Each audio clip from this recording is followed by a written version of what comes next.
উম্মতের দল। মান আহাব্বা সুন্নতি, যে আমার সুন্নতকে মুহাব্বত করবে, ফাকাদ আহাব্বানি, প্রকৃতপক্ষে সে আমাকে মুহাব্বত করলো।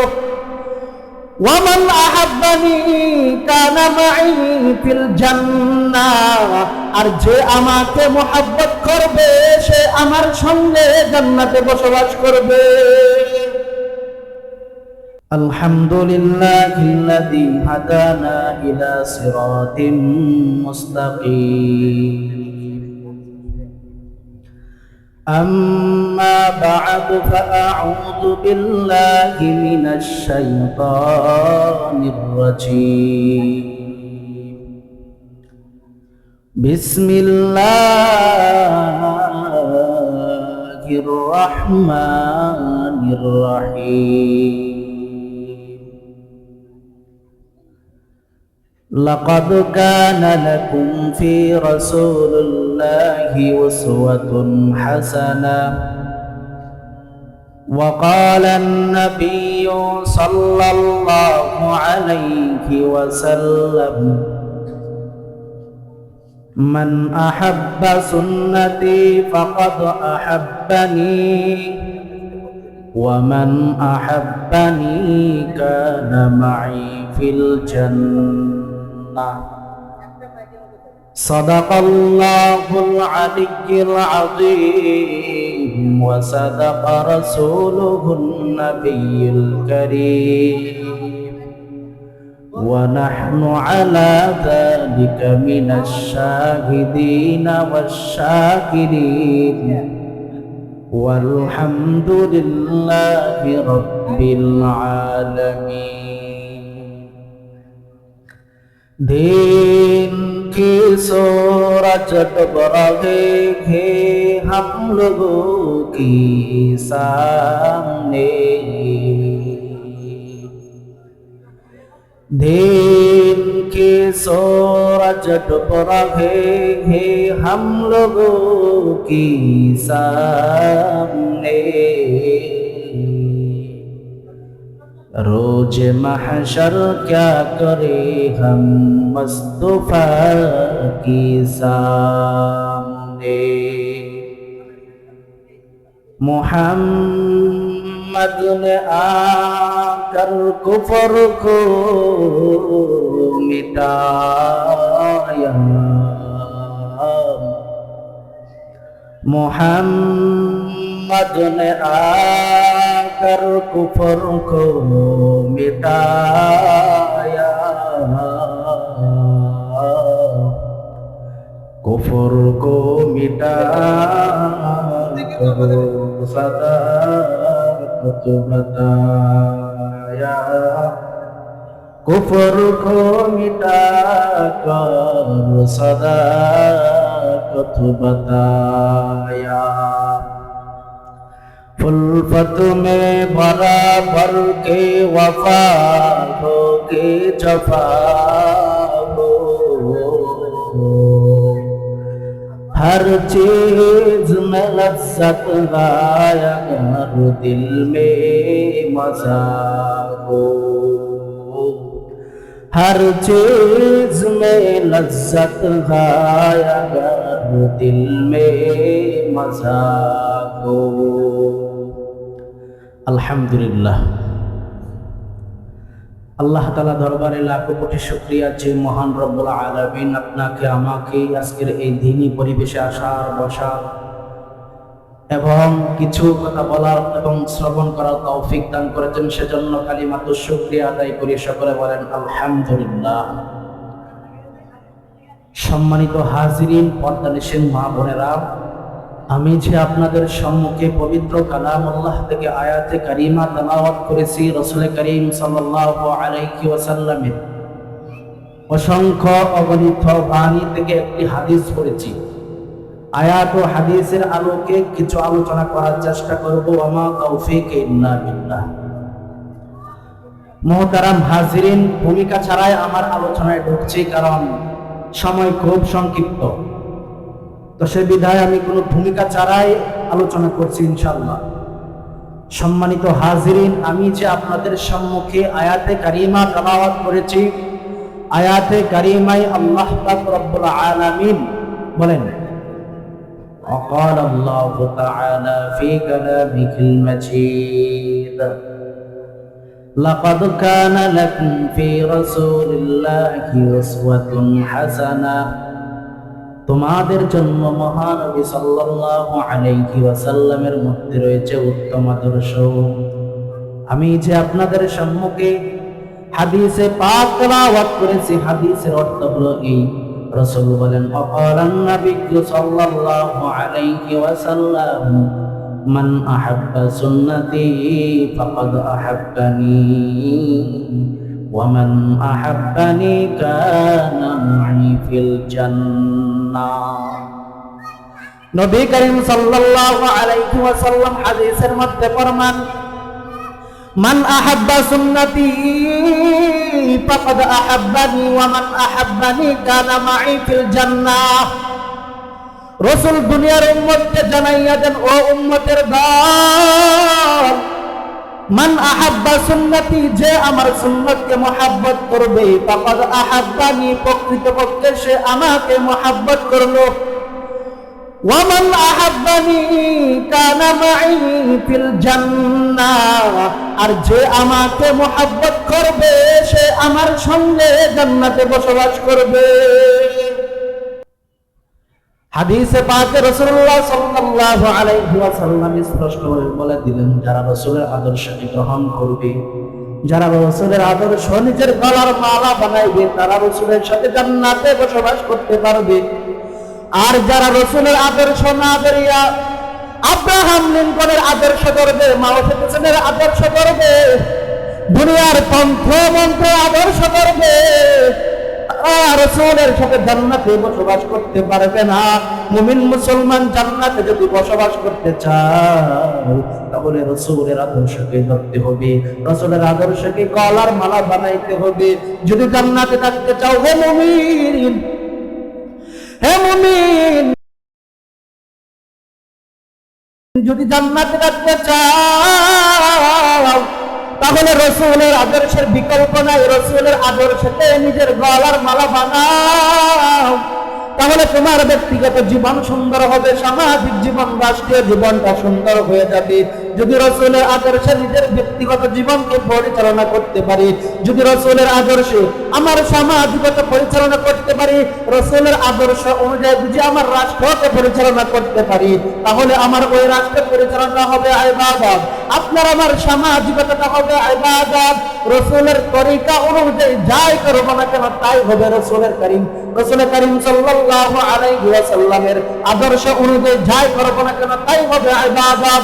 একটাই শর্ত, যদি রাসূলের আদর্শ অনুযায়ী করতে পারি তাহলে ইবাদত হবে। আর এক নাম্বার শর্ত হবে, আপনি আমি যাই করব না কেন এক নাম্বার উদ্দেশ্য হবে, আপনি আমি যাই করব আল্লাহকে রাজি খুশি করার জন্য করব, এবং আপনি আমি যাই করব না কেন রাসূলের আদর্শ অনুযায়ী করব। যদি আল্লাহ এবং আল্লাহর রাসূলকে রাজি খুশি করার উদ্দেশ্য আমরা করতে পারি, আপনি আমি খানা খাবো, সেটাও ইবাদত হয়ে যাবে। আপনি আমি যদি রাসূলের আদর্শে রাজনীতি করি, সেটাও রাসূলের করিম সাল্লাল্লাহু আলাইহি ওয়াসাল্লামের আদর্শ অনুযায়ী যদি করি, সেটাও ইবাদত হিসাবে গণ্য হয়ে যাবে। আপনি আমি যদি সংসার করি, সেটাও ইবাদত হিসাবে গণ্য হবে। দুইটা শর্তের বিনিময়ে, এক নাম্বার শর্ত হবে রাজায়ে মাওলা, দুই নাম্বার শর্ত হবে তরিকায়ে রাসূল। এই দুই শর্তের বিনিময়ে, এই দুই শর্তের সমন্বয়ে তুমি বান্দা যা করবা, বাথরুমে যাইবা, সেটাও ইবাদত হিসাবে গণ্য হবে। এজন্য যদি আপনার আমার ব্যক্তিগত জীবন, পারিবারিক জীবন, সামাজিক জীবন যদি রাসূলের আদর্শে পরিচালিত করতে পারি, তাহলে সেটা ইবাদত হিসাবে গণ্য হয়ে যাবে। রাসূলের আদর্শ কেমন, রাসূলের আদর্শ কেমন যদি আমরা একটু বিশ্লেষণ করি, আমরা দেখতে পাবো, শুনতে পাবো, রিসার্চ করলে বুঝতে পারবো। রাসূলের আদর্শ রিসার্চ করতে কে? Michael H heart. তিনি একটা কিতাব লেখেন, তিনি এক মহামনীষী। তিনার কাজে হলো মহামনীষীদের জীবনী তালাশ করা, অন্বেষণ করা, রিসার্চ করা। একবার মাইকেল এইচ হার্ট তিনি একটা কিতাব লেখেন, কিতাবের নাম হলো 100 মনীষীর জীবনী। ওই 300 কিতাবের মধ্যে মাইকেল এছাড় প্রথমে তিনি 100 মনীষী নয় 1000 মনীষীর জীবনী তিনি একত্র করলেন। 1000 জীবন একত্র করে দেখলেন যদি আমি 1000 মনীষীর জীবন একত্র করি তাহলে আমার পুস্তিকা আমার বই লম্বা হয়ে যাবে। তখন মাইকেল এছাড় চিন্তা করলো 1000 মনীষীর জীবন একত্রে লেখা সম্ভব না, একত্রে লেখা সম্ভব না। মাইকেল এছাড় চিন্তা করলো এখানে 1000 হতে নয়, শতকে চাটাই করতে হবে, বাটাই করতে হবে। 100 মনীষীর জীবনী আমি একত্র করতে পারবো, এটা আমার দ্বারা সম্ভব। মাইকেল এছাড় 100 মনীষীর জীবনী তিনি রাখলেন, বাকি 900 ক্যান্সেল করে দিলেন, বাদ করে দিলেন। তখন তিনি দেখলেন 100 মনীষীর জীবনের মধ্যে আমাদের নবী সাল্লাল্লাহু আলাইহি ওয়াসাল্লামের জীবনী চলে আসলো। মাইকেল এছাড় তিনি একটা বিধর্মী, তিনি চিন্তা করলেন আমি আমার স্থান থেকে আমানতের সহিত লিখতে হবে। এখানে কে আমি পক্ষপাতিত্ব করা হবে না, পক্ষপাতিত্ব করা যাবে না, পক্ষপাতিত্ব করা যাবে না। আমি আমার স্থান থেকে আমানতের সহিত বিবেচনা করতে হবে, রিচার্জ করতে হবে। তখন মাইকেল এছাড় চিন্তা করলো 1 নম্বরে কার নাম দেওয়া যাবে, 1 নম্বরে কার নাম দেওয়া যাবে। চিন্তা করে দেখলেন, রিচার্জ করে দেখলেন 1 নম্বরে যার নাম আসবে তিনি হলেন আমাদের রাসূল সাল্লাল্লাহু আলাইহি ওয়াসাল্লাম। এমন এক আদর্শ নিয়ে আমাদের মাঝে এসেছেন রাসূল করিম। যদি আপনি আমি রাসূলের আদর্শকে গলার মালা বানাইতে পারি তাহলে আপনার আমার জীবনটা হয়ে যাবে সুন্দর। আর যদি রাসূলের আদর্শকে গ্রহণ না করিয়া নাপাকি আদর্শ গ্রহণ করে আপনার আমার জীবনটা নাপাকি পড়ে যাবে। আর রাসূল কেমন, রাসূলের আদর্শ কেমন, রাসূলের চরিত্র কিরকম? রাসূল জীবনে একটা মিথ্যা কথা বলে নাই। বিধর্মীরা পর্যন্ত রাসূল সাল্লাল্লাহু আলাইহি ওয়াসাল্লামকে আল আমিন উপাধিতে ডাকত। কেমন এক আদর্শ নিয়ে রাসূল এসেছেন দুনিয়ার মধ্যে। যদি রাসূল করিম সাল্লাল্লাহু আলাইহি ওয়াসাল্লামের আদর্শের জীবনকে পরিচালনা করতে পারি তাহলে কবরের আযাব আমাদের জন্য সহজ হয়ে যাবে। কবরের প্রশ্নগুলো আমাদের জন্য একটা সিম্পল বিষয় হয়ে যাবে। কারণ ওই কবরের মধ্যে আপনাকে আমাকে যে প্রশ্ন করা হবে রাসূলের পরিচয় দাও, রাসূলের পরিচয় দাও। রাসূলের পরিচয় তো ওই ব্যক্তি দিতে পারবে যার ব্যক্তিগত জীবন, সামাজিক জীবন, রাষ্ট্রীয় জীবন রাসূলের আদর্শে কাটাইছে। আল্লাহর পরিচয় চাওয়া হবে, আল্লাহর পরিচয় তো ওই ব্যক্তি দিতে পারবে যে তার জীবনটা পরিচালনা করছে আল্লাহর বিধান অনুযায়ী। আর ওই বিধানের যদি লক্ষ্য করি, বিধানের দিকে যদি লক্ষ্য করি, আল্লাহর জমিন, আল্লাহর আসমান, আল্লাহর আসমান, আল্লাহর জমিন, এত জবের মধ্যে যা রয়েছে সব আল্লাহর। আর সব কিছু যদি আল্লাহর হয় সেখানে হুকুম বাস্তবায়ন হবে আল্লাহর। আল্লাহ পাক বলেন ইনিল হুকমু ইল্লা লিল্লাহ, ইনিল হুকমু ইল্লা লিল্লাহ, ইনিল হুকমু ইল্লা লিল্লাহ।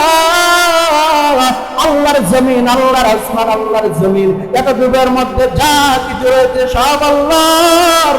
রাজত্ব চলবে একমাত্র আল্লাহ। এজন্য আল্লাহর রাজত্ব কায়েমের জন্য বললেন জমিন আল্লাহর, আসমান আল্লাহর, হুকুম চলবে আল্লাহর। একানে কারো ব্যক্তিগত গণতন্ত্রের আদর্শ দিয়ে আল্লাহর জমিন চলবে না।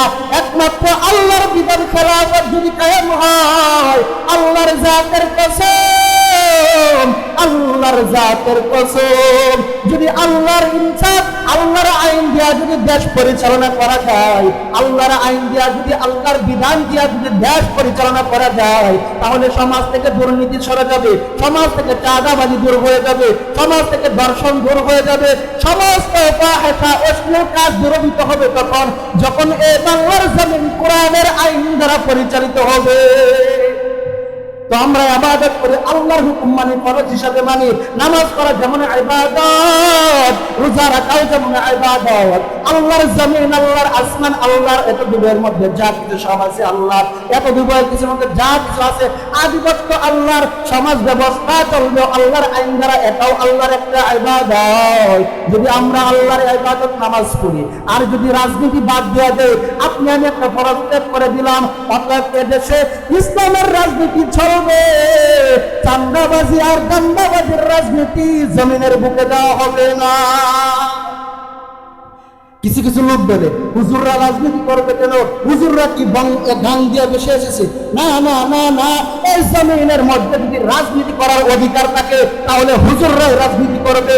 কারণ রাজনীতি, প্রকৃত রাজনীতি তো কোরআনে বর্ণনা করা আছে। কিভাবে আপনি সমাজকে পরিচালনা করবেন, কিভাবে আপনার রাষ্ট্রকে পরিচালনা করবেন, ওই সমস্ত কিছু বর্ণনা কোরআনে রয়েছে। অতএব প্রকৃত রাজনীতি যদি করা হয় কোরআন দ্বারাই রাজনীতি করা হবে। আর কোরআন দ্বারাই যদি রাজনীতি করা হয় সমাজ থেকে জুলুম স্বৈরাচার বিদায় নিতে বাধ্য হবে। এজন্য বলতে চাই, আল্লাহ এবং আল্লাহর রাসূলকে সন্তুষ্ট করে চলতে হবে। আল্লাহ এবং আল্লাহর রাসূলকে যদি সন্তুষ্ট করা যায় তাহলে আপনার দুনিয়াও সফল, আখিরাতও সফল। আল্লাহকে রাজি করতে গিয়ে যদি দুনিয়ার কেউ বেজার হয়ে যায়, তার দিকে লক্ষ্য করা যাবে না, তার দিকে ভ্রুক্ষেপ করা যাবে না। আমি আল্লাহকে রাজি করবো, রসুলকে রাজি করবো, খুশি করবো, সন্তুষ্ট করবো। রসুলকে খুশি করতে গিয়া যদি আমার মা বেজার হয়, আমার কোনো যায় আসে না, মাকে বাদ দিলাম। বাবা যদি বেজার হয়, বাবাকে বাদ দিয়ে দিলাম। নেতা যদি বেজার হয়, নেতাকে বাদ দিয়ে দিলাম। অতএব আল্লাহকে রাজি করবো। আল্লাহর এক হুকুম মানবো আর এক হুকুম মানবো না, এমনটা হতে পারে না। আর প্রকৃত ইমানদার, প্রকৃত মুমিন মুসলমান আল্লাহর সমস্ত বিধানকে সে মানবে। নামাজ পড়াটাও যেমন ইবাদত হিসাবে মানবে, সে আল্লাহর রাজনীতি ইবাদত সেটাও আমরা ইবাদত হিসাবে মানবো। এজন্য যে কথা বলতেছিলাম, সংক্ষিপ্ত সময়ে রাসূলের আদর্শ গ্রহণ এবং আল্লাহর ইবাদতের ক্ষেত্রে রাজনীতিকে ঢুকাইলাম। এখন কিছু তো আছে ইবাদত করব, আরেকটা কথা লক্ষ্য রাখতে হবে, ইবাদতের ক্ষেত্রে শিরক যুক্ত ইবাদত আল্লাহর কাছে কবুল হবে না, আল্লাহর কাছে গ্রহণযোগ্য হবে না। আপনি শিরকের সাথে ইবাদত করবেন, সিজদা দিতে দিতে কিয়ামত পর্যন্ত সিজদা দিবেন। আল্লাহর কসম করে বলছি, আপনার একটা সিজদা কবুল হবে না। শিরকের গুনাহ করিয়া, শিরক করিয়া আপনি ইবাদত করবেন, ইবাদত আপনার গ্রহণযোগ্য হবে না, বাঞ্ছনীয় হয়ে যাবে। শিরক মুক্ত ইবাদত করতে হবে। আপনি আমি ইবাদতের ক্ষেত্রে সাহায্য চাই একমাত্র আল্লাহর কাছে। আমরা সকলেই স্বীকার করি, সূরাতুল ফাতিহার মধ্যে বলি, ইয়াকা না'বুদু ওয়া ইয়াকা নাস্তাঈন, ইয়াকা না'বুদু ওয়া ইয়াকা নাস্তাঈন। আমরা মুসলমান সবাই দাবি করি মুসলমান। পাঁচ ওয়াক্ত নামাজের প্রত্যেক রাকাতের মধ্যে সূরা ফাতিহা তেলাওয়াত করা হয়। আর ওই সূরা ফাতিহার মধ্যে কি বলা হয়?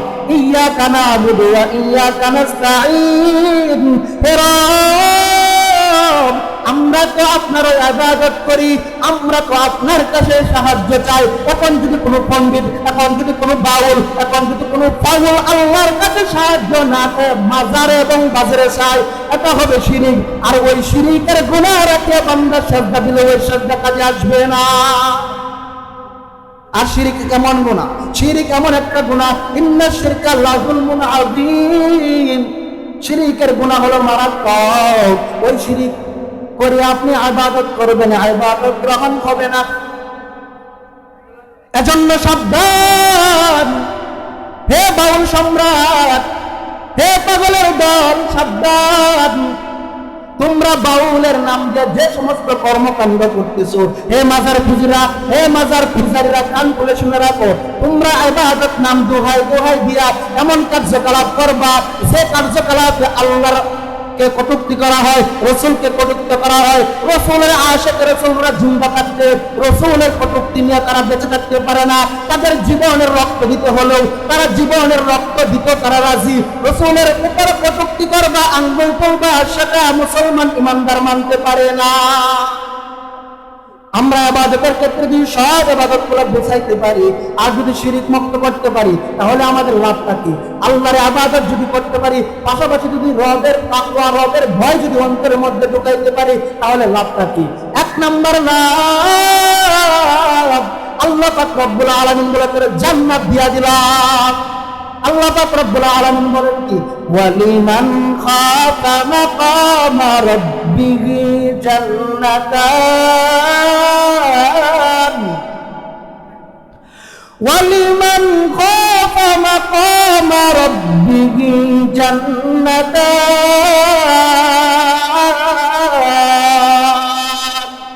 যারা আমি মালিকের সামনে দাঁড়ানোর বিষয়টা ভয় করবে তাদের জন্য জান্নাতান দুটি জান্নাত, তাদের জন্য দুইটা জান্নাত রাখা হবে। এবং ওই দুইটা জান্নাত এমন জান্নাত, আল্লাহ পাক পরের আয়াতের মধ্যে বলেন যাওয়াতা আফনান, ওই জান্নাতগুলো থাকবে বহু শাখা বিশিষ্ট। ওই জান্নাতগুলো তাদের জন্য থাকবে যারা ঈমানদার, যারা মুমিন, যারা তাকওয়াবান, যাদের ভিতরে আল্লাহর ভয় আছে। বান্দা চলাফেরা করে সেখানে চিন্তা করে আল্লাহকে ভয় করতে হবে। বান্দা ক্ষেতের মধ্যে চাষ করে, কৃষি কাজ করে, ওই কৃষি কাজ করার সময় চিন্তা করে যে কি আমি ক্ষেতের চাষ করতে, সেখানে আল্লাহর ভয় রাখতে হবে। আমি কাজ করার ক্ষেত্রে কেউ দেখুক বা না দেখুক, আমার রব আল্লাহ দেখতেছেন। আর এই ভয় যার ভিতরে ঢুকবে, সে কখনো তার দ্বারা অনায়াসে, তার দ্বারা ব্যভিচার হতে পারে না, তার দ্বারা জুলুম হতে পারে না, অন্যায় কাজ হতে পারে না। আর অন্যায় অশ্লীল কাজ থেকে বিরত রাখবে এমন একটাই কাজ, সেটাই হলো নামাজ। যার জীবনে নামাজ ঠিক হয়ে যাবে, যার জীবনে নামাজ ঠিক হয়ে যাবে, তার জীবন থেকে অশ্লীলতা ছেড়ে যাবে, তার দ্বারা গুনাহের কাজ চলে যাবে। যেমন আল্লাহ পাক রব্বুল আলামিন ফরমান ইন্নাস সালাতা